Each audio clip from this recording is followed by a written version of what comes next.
بہت مدت پہلے دور دراز کے ایک ملک میں یہ قاعدہ تھا، اس میں اس کی حکومت کا 1 سال مکمل ہونے کے بعد وہ اس عہدے سے دستبردار ہو جائے گا اور اسے ایک دور دراز جزیرے پر چھوڑ دیا جائے گا جہاں سے وہ کبھی واپس نہیں آ سکے گا۔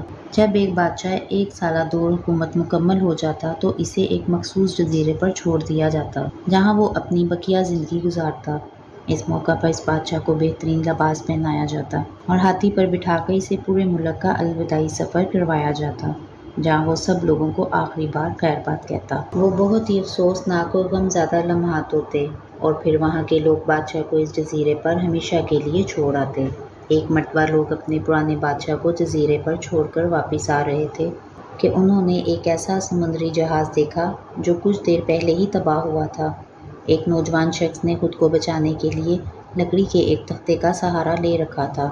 چونکہ ان لوگوں کو ایک نئے بادشاہ کی تلاش تھی، لہٰذا انہوں نے اس نوجوان شخص کو اپنی کشتی پر بٹھا لیا اور اپنے ملک لے آئے، اس سے 1 سال کی حکومت کرنے کی درخواست کی۔ پہلے تو وہ نوجوان نہ مانا، لیکن پھر وہ 1 سال کے لیے بادشاہ بننے پر رضامند ہو گیا۔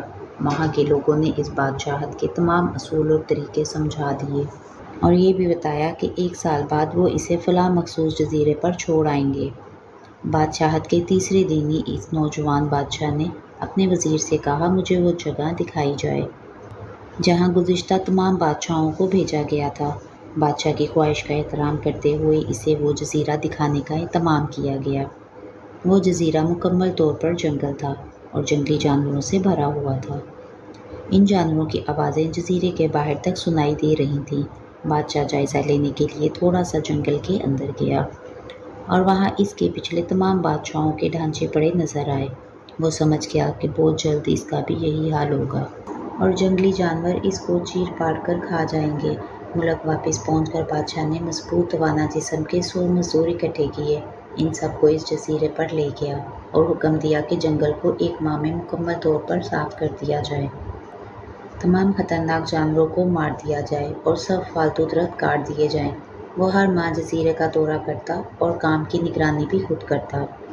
پہلے مہینے میں تمام خطرناک جانوروں کو مار دیا گیا اور پھر بہت سے درخت بھی کاٹ دیے گئے۔ دوسرے ماہ تک جزیرہ مکمل طور پر صاف ہو چکا تھا۔ اب بادشاہ نے مزدوروں کو حکم دیا جزیرے پر مختلف مقامات پر خوبصورت باغات تعمیر کیے جائیں۔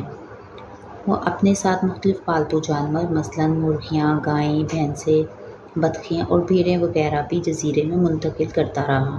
تیسرے مہینے میں بادشاہ نے اپنے مزدوروں کو حکم دیا کہ ایک شاندار گھر تعمیر کریں اور اس جزیرے پر ایک بڑی سی بندرگاہ بھی بنائیں۔ گزرتے مہینوں کے ساتھ ساتھ وہ جزیرہ ایک خوبصورت شہر میں بدلتا جا رہا تھا۔ وہ نوجوان بادشاہ بہت زیادہ لباس زیب تن کرتا اور اپنی ذات پر بہت کم خرچ کرتا۔ اپنی بادشاہت کی زیادہ تر کمائی وہ جزیرے کو بنانے میں لگاتا رہا۔ 10 ماہ گزر جانے کے بعد بادشاہ نے اپنے وزیر سے کہا، میں جانتا ہوں کہ 2 مہینے بعد مجھے جزیرے میں چھوڑ دیا جائے گا، لیکن میں ابھی سے وہاں جانا چاہتا ہوں۔ وزیر اور دوسرے وزراء اس بات پر متفق نہیں ہوئے اور بادشاہ سے کہا، آپ کو 2 ماہ مزید صبر کرنا ہوگا تاکہ سال مکمل ہو جائے۔ سال پورا ہو جانے کے بعد ہی آپ کو اس جزیرے پر چھوڑا جائے گا۔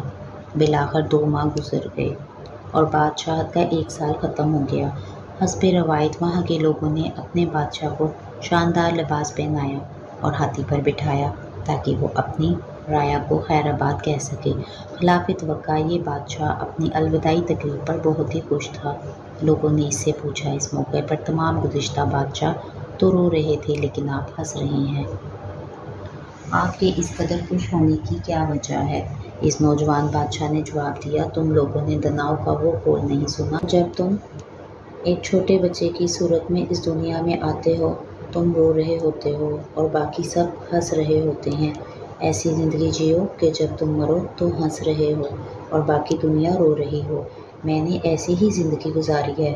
جس وقت تمام بادشاہ محل کی رنگینیوں میں کھوئے ہوئے تھے تو میں اس وقت اپنے مستقبل کے بارے میں سوچتا تھا اور اس کے لیے لائحہ عمل تیار کرتا تھا۔